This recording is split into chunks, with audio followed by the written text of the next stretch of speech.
Eu tenho medo de falar pesar, daí fica pesar. E o que eu tinha escrito? Hã? Bora, eu não falo bora. Olá galera, meu nome é Camila Galvão, eu sou redatora aqui do Mega Curioso e hoje eu vim apresentar para vocês um novo formato de vídeo em que a gente vai explicar com detalhes os assuntos mais interessantes. Antes que alguém venha comentar, ai meu Deus, as animações! Calma, as animações continuam toda quinta-feira aqui no canal. Para você não perder nenhuma, é só se inscrever. Então chega de enrolação e vamos pro que interessa. E o tema de hoje é possessão demoníaca. De onde vem a voz do diabo? Se você é fã do terror, certamente já viu pelo menos um filme que trate do assunto.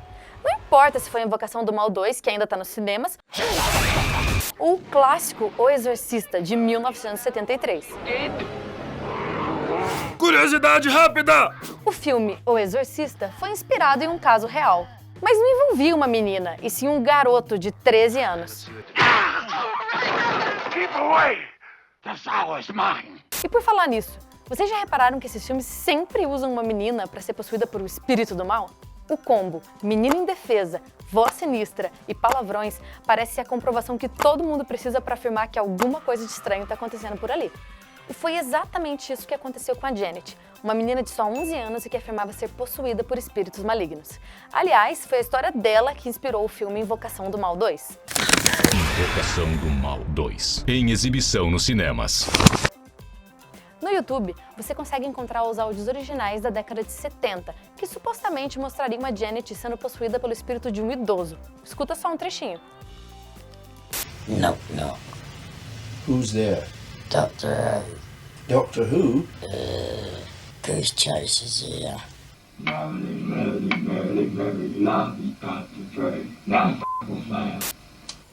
Bizarro, né? Dá pra ver que essa voz não combina nem um pouco com uma menina que só tinha 11 anos. Porém, alguns especialistas analisaram esses áudios e afirmaram que, apesar da voz estar bem grave e áspera, o vocabulário continua a ser o mesmo de uma criança. Será que a própria Janet seria responsável por essa voz sinistra? Para saber se isso é possível, primeiro a gente tem que saber um pouquinho mais sobre o nosso aparelho fonador. Imagine que o seu diafragma dá uma forcinha, quase um impulso, para que o pulmão envie o ar para fora. Quando isso acontece, o ar passa por um corredor, é a sua laringe. Lá, ele vai encontrar duas portas entreabertas, as pregas vocais. Ao passar, as portas vão vibrar e o som vai sair. Se você foi criança ou adolescente na década de 90, é bem possível que você tenha assistido ao Mundo de Bigman. O Mundo de Bigman. Eu fui atrás de um dos modelinhos mostrados lá no programa e refiz o famoso bicóvio. Eu sei, ele é bem estranho e bem feio, mas é uma das melhores formas de mostrar como o ar vai passar por suas pregas vocais.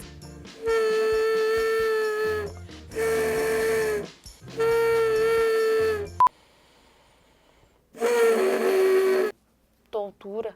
É só para você se lembrar, a nossa voz funciona como os instrumentos musicais, através da vibração.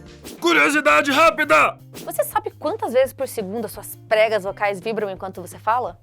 Bom, tudo vai depender. Se você for homem, elas vibram em média 125 vezes por segundo. Agora, se você for mulher como eu, são 250 vezes. Mas não tem nada a ver com quem fala mais, não. A questão é que as pregas vocais masculinas são maiores e mais pesadas que as femininas. E se você quiser saber exatamente o que acontece na sua garganta, dá só uma olhadinha nesse vídeo do cantor Steven Tyler, enquanto ele dá os seus agudos no show do Aerosmith.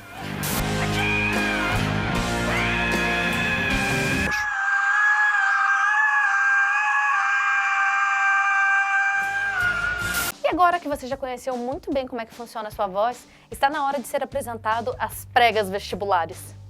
Elas ficam ali, bem do ladinho das pregas vocais, e o mais curioso é que ainda não se sabe ao certo qual a real influência delas na nossa voz. Para entender qual a ligação de toda essa explicação biológica e o caso da Janet, a gente vai ter que voltar um pouquinho no tempo. Há mais de 4.000 anos, os monges começaram a desenvolver uma técnica de canto que permite que uma pessoa imita mais de 3 sons distintos de uma só vez.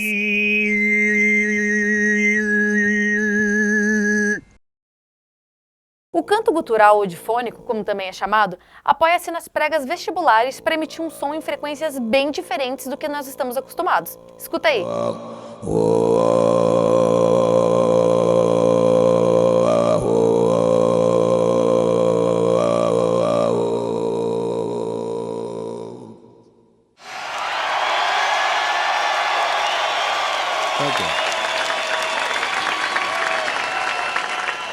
Se você é fã de metal, deve conhecer muito bem essa técnica.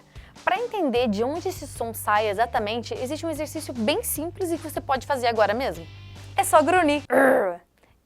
Eu vou começar a rir.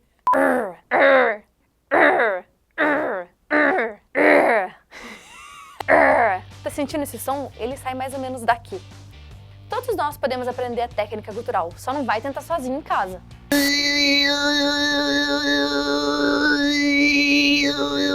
Se você tem interesse nessa técnica, procure um especialista e sempre respeite os limites da sua voz. Gutural é uma técnica vocal, seu uso pode causar graves danos à sua garganta, como fenda, calos, nódulos e sangramentos. Procure sempre um especialista, leia a bula, se persistir nos sintomas, o médico deverá ser consultado. Agora que você já entendeu como a gente pode mudar a nossa voz, você acha que esse seria o truque da Janet? Será que ela dominava tão bem essa técnica e conseguiu enganar todo mundo? Antes de você decidir, existem mais 2 pontos que você precisa saber. O primeiro deles é que a técnica gutural normalmente é associada ao canto. Se uma pessoa tenta falar desse jeito, a intensidade costuma ser bem baixa. Além disso, ninguém aguenta ficar falando assim muito tempo sem treino. Mas os arquivos mostram que a Janet usava essa voz por horas e mesmo assim ela nunca teve nenhum problema na garganta. E aí, sobrenatural ou farsa? Deixa aqui o seu comentário e se você gostou do tema, entra no site do Mega Curioso. Lá tem a história completa da Janet. Até a próxima! Quanto que eu tenho que pular? Como se tivesse caído uma coisa na tua frente. Bizarro, né? Dá pra ver que... Nossa, com um sotaque de gaúcho, de Catarina.